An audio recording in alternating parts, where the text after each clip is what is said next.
श्रीमती निर्मला सीतारमण जी ने कल 7वां बजट अपना पेश किया पार्लियामेंट में, और ये 7वां बजट श्रीमती निर्मला सीतारमण जी का नई उम्मीदों के साथ एक नई गवर्नमेंट की नीतियों को आगे लेके आया है। अब इस बजट को अगर हम देखें तो इस बजट में हर किसी के लिए प्रावधान रखा है। जहां पे युवाओं के लिए जोर है, युवाओं को नौकरियां देने के लिए जोर है, 2,90,000 नई नौकरियां जो है वो क्रिएट होंगी युवाओं के लिए। वहीं पे 1 करोड़ युवाओं को जो है वो स्किल प्रोग्राम के तहत जो है वो जोड़ा जाएगा।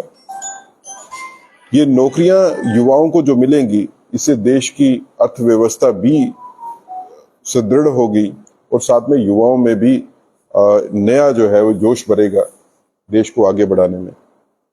इसी तरह बजट ने डिफेंस में भी बजट जो है उसको भी इंक्रीज किया है, और न सिर्फ बजट को डिफेंस के लिए इंक्रीज किया है वरना बल्कि उसके लिए प्रावधान है कि डिफेंस फोर्सेस के एक्स सर्विसमैन के लिए पेंशन में भी बढ़ोतरी हुई है, उसके लिए भी बड़ा बजट आया है। महिलाओं की अगर बात करें तो 3 लाख करोड़ रुपया महिलाओं के लिए जो है बजट में आरक्षित किया गया है। अनमोल बेटी योजना के तहत 5,000 की स्कॉलरशिप जो है वो बच्चियों के लिए रखी गई।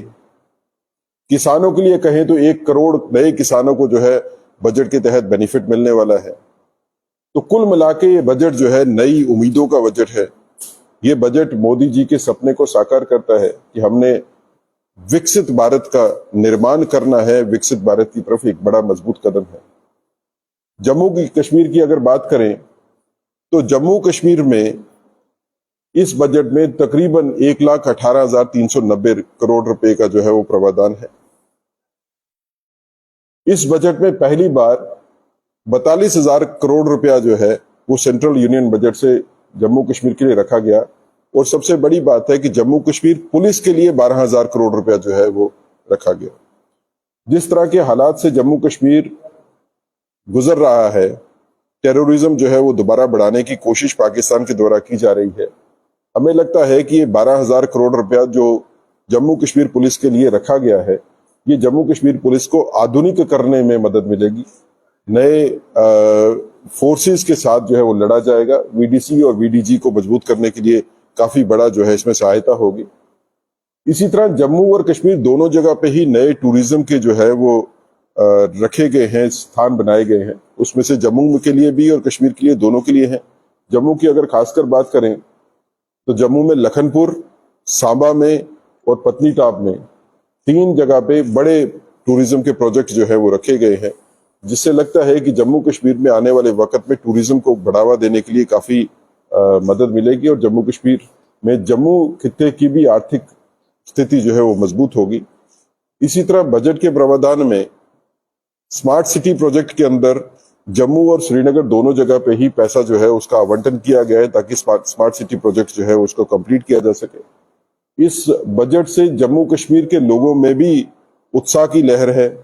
जम्मू में आम जन से जिनसे हमारी बात हुई वो सारे उत्साहित हैं।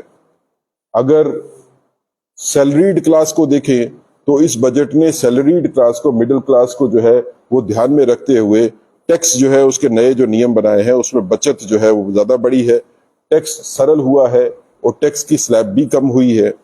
तो कुल मिला के ये बजट हर किसी की उम्मीदों के ऊपर पूरा उतरता है। ये नए भारत का सपना मोदी जी का, जिसमें पूरा भारत उत्साहित है, और हमें लगता है कि आने वाले वक्त में इस बजट के माध्यम से उत्साह लोगों में और बढ़ेगा, कारोबार और बढ़ेगा और स्थिति को स्टेबल करने में काफी मदद मिलेगी। जिस तरह से प्री बजट मीटिंग होती है जम्मू कश्मीर में, जैसा एक रवायत होती थी कि सभी इंडस्ट्रियलिस्ट और व्यापारी वर्ग के साथ प्री बजट मीटिंग होती थी, लंबे समय से सरकार नहीं है।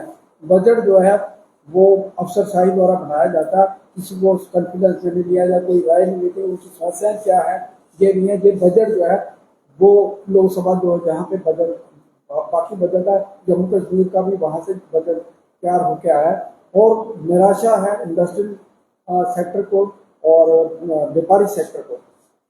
देखिए, इस बजट से पहले इलेक्शन के दौरान भारतीय जनता पार्टी ने सभी वर्गों के साथ जो है कांटेक्ट किया था, इंडस्ट्रियलिस्ट के साथ भी, बाकी ऑर्गेनाइजेशन के साथ भी, विकसित भारत जो अभियान हमारा अप्रोच का प्रोग्राम था उसके तहत, और हमने जो फीडबैक मिला था इंडस्ट्रियल सेक्टर से उसको भी जो है वो पार्टी के सेंट्रल लीडरशिप को दिया था, जिसके माध्यम से वो गवर्नमेंट में गया था। तो ये सोचना कि ये बजट हर किसी को कॉन्फिडेंस में लेके नहीं हुआ है, वो बात नहीं है। ये बजट बना ही तब है जब हमने सभी लोगों से, क्रॉस सेक्शन ऑफ सोसाइटी से, हर किसी से उसका राय लेके उनकी प्रॉब्लम को समझ के किया। जो विपक्ष जो है लगातार हमलावर हो रहा है, वो कह रहे हैं कि भाजपा सरकार बचाओ बजट है, यानी कि जिस तरह से आंध्रा या फिर बिहार को दर्जा दिया गया है, जिस तरह का इस समय जो है प्रावधान किया गया, ज्यादा फंड्स वहां पर रिलीज होंगे, वहां का विकास होगा, उसको आप कैसे देखते हैं? देखिए, ये भाजपा बचाओ बजट नहीं है, देश बचाओ बजट है। इसमें देश की आम जन को बचाने की कोशिश है, आम जन की उम्मीदों के ऊपर पूरा उतरने की कोशिश है। प्रोजेक्ट्स डिफरेंट स्टेट्स में गए हैं, तो कुछ प्रोजेक्ट्स जो है उसमें बिहार में गए होंगे, कुछ आंध्रा में गए होंगे, कुछ कर्नाटक में गए होंगे, कुछ पंजाब में भी गए हैं।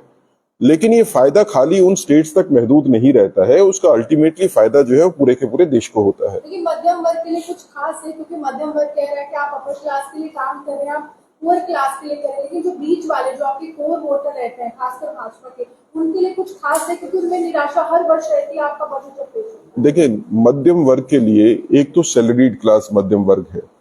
जैसे मैंने पहले आपको रिक्वेस्ट की कि मध्यम class, middle class, salaried persons के लिए जो है इस बजट में खास प्रावधान है।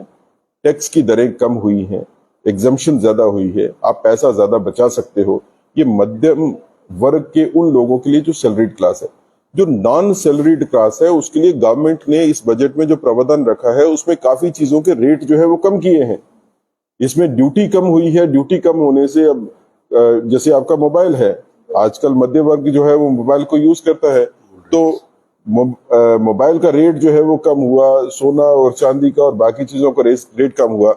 मुझे बताइए कि इस पूरे के पूरे बजट में सबसे अच्छी बात यह है कि जो कैंसर की दवाइयां हैं, आज करोड़ों लोग कैंसर से ग्रसित है। कैंसर की 3 दवाइयां जो है उनके ऊपर ड्यूटी ही खत्म कर दी, और बाकी जो दवाइयां हैं उनके ऊपर ड्यूटी जो है वो 20% से कम कर दी। तो एक नई उम्मीद उन लोगों के लिए जो कि कैंसर जैसी बीमारी से पीड़ित है, उनको लड़ने के लिए एक नया मौका मिला है। ये सब सोच जो है वो देश को आगे बढ़ाने की सोच है। मेरा क्वेश्चन सर, अभी चैम्बर का भी कहना है कि जिस तरह से एमएसएमई पर काफी फोकस दिया गया ताकि उसको ज्यादा बढ़ाया जाए, ताकि भारत की जो है इकोनॉमी आगे बढ़े, लेकिन अगर जम्मू कश्मीर के हवाले से बात करें तो यहाँ पर जो पुरानी इंडस्ट्रीज है जिनकी रिवाइवल के लिए काफी कोशिश की जानी चाहिए, क्योंकि वैसी हुई नहीं है, और अभी भी वो उम्मीद कर रहे हैं कि कुछ ऐसा इंसेंटिव्स हो जिससे कि उनका रिवाइवल हो सके। देखिए, जो बजट में प्रोविजन है वो एमएसएमई के लिए होगा या बाकी प्रावधान के लिए होगा, बाकी इंडस्ट्री के लिए होगा, वो पूरे के पूरे देश को नजर में रख के, हित में रख के होता है। जो प्रावधान रखे गए हैं इंडस्ट्रियल पैकेज में वो पूरे के पूरे देश को मिलेंगे। जहां तक बात है कि लोकल इंडस्ट्री जो ऑलरेडी एस्टेब्लिश्ड है उनको भी बेनिफिट जो है वो देने की बात है, उसका चर्चा हमने जो है वो गवर्नमेंट में भी रखी थी। उसके ऊपर मुझे लगता है कि आने वाले वक्त में उसके ऊपर भी कार्रवाई होगी। ये सर, जो अपोजिशन पार्टी है वो भी कहती है, जम्मू कश्मीर की अपोजिशन पार्टी की कह रही है कि जो बजट है उसमें फॉर एग्जाम्पल बिहार और आंध्रा को दिया गया स्पेशल पैकेज, मतलब उनका एडिशनल फंड दिए गए हैं। जम्मू कश्मीर तो ये धारा 377 के बाद एक नई डेवलपमेंट की एक गाथा यहाँ पे लिखी जा रही है, लेकिन अनएम्प्लॉयमेंट का इशू यहाँ पे है, आतंकवाद भी अपना रंग दिखा था। तो इस संदर्भ में आपको नहीं लगता है कि एडिशनल जम्मू कश्मीर को भी प्रायोरिटी स्टेट बना के उसको भी कुछ फंड एक्स्ट्रा मिल जाता है? आपको नहीं लगता कहीं ना कहीं उसका चूक हुई है? देखिए, जैसे आप अगर आंध्र प्रदेश की बात करें तो आंध्र प्रदेश की कैपिटल जो है अमरावती तो बननी है। अब अमरावती के लिए अगर पैकेज जो है वो डिक्लेयर हुआ है कैपिटल स्टेट की बनाने के लिए, तो उसको आप अलग से नहीं देख सकते हो। बिहार में 3 प्रोजेक्ट जो है वो दिए हैं सेंट्रल गवर्नमेंट ने, वैसे प्रोजेक्ट बाकी स्टेट्स को भी दिए हैं। कुछ अलग अलग स्टेट्स को अलग अलग प्रोजेक्ट मिले हैं। जम्मू कश्मीर की बात करें तो धारा 370 के बाद जो है जैसे विकसित भारत की तरफ आगे कदम बढ़ रहे हैं, विकसित जम्मू कश्मीर भी उसी तरह आगे कदम बढ़ा रहा है। इस बजट में भी प्रावधान है कि स्मार्ट सिटी प्रोजेक्ट के अंदर जम्मू और श्रीनगर के स्मार्ट सिटी में जो है वो पैसा आया है। मैंने जैसे पहले जिक्र किया कि इसमें 12,000 करोड़ रुपया जो है वो पुलिस के लिए रखा गया, जम्मू कश्मीर पुलिस के लिए रखा गया, जो आतंकवाद से लड़ने में एक बहुत बड़ी मदद जो है वो देने वाला है। और जम्मू कश्मीर के यूथ को भी जैसे 2,90,000 नौकरियां जो है वो क्रिएट होंगी पूरे देश के लिए, तो उसमें एक बड़ा हिस्सा जो है वो जम्मू कश्मीर के लोगों को भी मिलने वाला, यूथ को भी मिलने वाला है। अगर महिलाओं को 3 लाख करोड़ रुपए का बजट है तो उसमें एक बड़ा हिस्सा जो है जम्मू कश्मीर को भी आएगा। अगर अनमोल बिटिया योजना के तहत स्कॉलरशिप मिलेगी बच्चियों को, तो वो जम्मू कश्मीर के बच्चियों को भी मिलेगी। तो मुझे लगता है कि आने वाले वक्त में जम्मू कश्मीर में इलेक्शन जब हो जाएंगे, उसके बाद जो है यहाँ पे और विकसित भारत की तरह विकसित जम्मू कश्मीर के लिए और ज्यादा काम होगा। कांग्रेस अपने इलेक्शन की बात की, कांग्रेस कह रही है कि आप बहाने कर रहे हैं, आपकी हालत पतली है और आप डेफर करवाना चाहते हैं इलेक्शन। कांग्रेस धरातल पे कहीं है नहीं। सभी अपोजिशन पार्टीज ने मिलकर इलेक्शन पार्लियामेंट का लड़ा था और सभी के मिलके लड़ने के बावजूद भी भारतीय जनता पार्टी 36 में से 29 सीटों के ऊपर जो है वो लीड ले रही थी असेंबली कॉन्स्टिट्यूएंसीज में। तो कांग्रेस कहां पे एग्जिस्ट करती है? कांग्रेस जब नेशनल कॉन्फ्रेंस और बाकी सभी पार्टीज के साथ मिलकर करती है तब भी नहीं कहीं जीत पाती। असेंबली इलेक्शन बिल्कुल जो हमने टाइम जो रखा हुआ है उसी के ऊपर असेंबली इलेक्शन होंगे, जैसे सुप्रीम कोर्ट की जजमेंट है। आप इससे ज्यादा क्या उम्मीद करते हो कि honourable prime minister of the country कहते हैं कि हम इलेक्शन जो है वो अपने टाइम पे करवाएंगे, होम मिनिस्टर कहते हैं कि हम टाइम पे इलेक्शन करवाएंगे, उसके बाद भी सिर्फ पॉलिटिकल बयानबाजी की वजह से कुछ पॉलिटिकल पार्टीज या पॉलिटिकल लीडर्स जिनकी अब ग्राउंड के ऊपर पकड़ खत्म होगी और इस तरह के बयान देते हैं, उसका तो कुछ कह नहीं सकते हैं।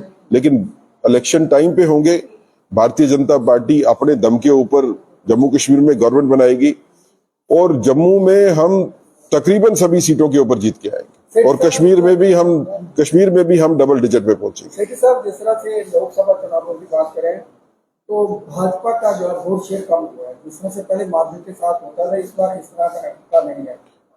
देखिए, वोट शेयर ऐसा है कि वोट शेयर जनरली भी कम हुआ है।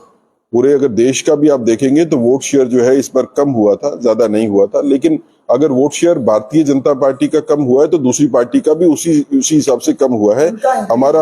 हमारा जीतने का मार्जिन जो है वो 2019 के मुकाबले में देखेंगे तो आपको लगेगा कम है, लेकिन 2024 के इलेक्शन में सभी मिलके भी पॉलिटिकल पार्टीज जो है वो भारतीय जनता पार्टी का मुकाबला नहीं कर पाई। जब असेंबली के इलेक्शन होंगे और ये पॉलिटिकल पार्टीज अपने दम पे लड़ने की कोशिश करेंगी, क्योंकि मुझे नहीं लगता है कि इस तरह की अलायंस जैसे पार्लियामेंट्री इलेक्शन की थी वो असेंबली में चलेगी, तो इनका वोट शेयर जो है वो और डिप करेगा और भारतीय जनता पार्टी का वोट शेयर जो है उससे और ज्यादा बढ़ेगा।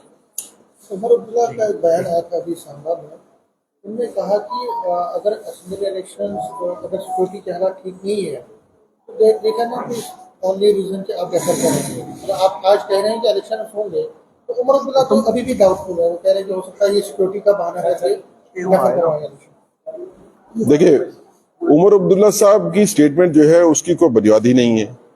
ये किसने बात की है कि इलेक्शन डेफर करने हैं? ना गवर्नमेंट की साइड से कोई ऐसी बात हुई है, ना बीजेपी इस बात के लिए मानती है। हम तो पहले से कहते रहे हैं कि इलेक्शन जितनी जल्दी हो जाए अच्छी बात है, ना इलेक्शन कमीशन ऑफ इंडिया ने ये बात कही है। तो ये सिर्फ सियासी बयानबाजी होती है लोगों को उकसाने के लिए, इससे ज्यादा इसमें कुछ नहीं है। इलेक्शन टाइम पे ही होगा। स्टेट होल्ड का दर्जा जो है लोगों के बीच में, कल जुबा राजपूत सभा ने प्रोटेस्ट किया और उन्होंने कहा स्टेट होल्ड हमें चाहिए, हर हालत में चाहिए। हमारे जम्मू कश्मीर के लोगों को ठगा गया जो स्टेट होल्ड की, ये तो उनकी डिमांड है। ये आने वाले समय में बहुत सारे लोगों के बीच में ये चर्चा का विषय बना हुआ है कि स्टेट होल्ड मिलनी चाहिए। देखिए, डिमांड करने की कोई जरूरत नहीं है। देश के प्रधानमंत्री जी ने लाल किले से और पार्लियामेंट में और देश के गृह मंत्री जी ने भी ये स्पष्ट शब्दों में कहा है कि स्टेटहुड रेस्टोर होगी और अपने समय पे रेस्टोर होगी। इसमें बार बार डिमांड करने की जरूरत नहीं। जो प्रधानमंत्री जी कहते हैं, चाहे वो लाल किले से कहें चाहे वो पार्लियामेंट से कहें, वो उसको करते हैं। और यहां तक आपने कहा, मैंने भी सुना, कोई पत्रकार ये कह रहे थे कि आंध्र प्रदेश और बिहार को स्पेशल पैकेज गया है।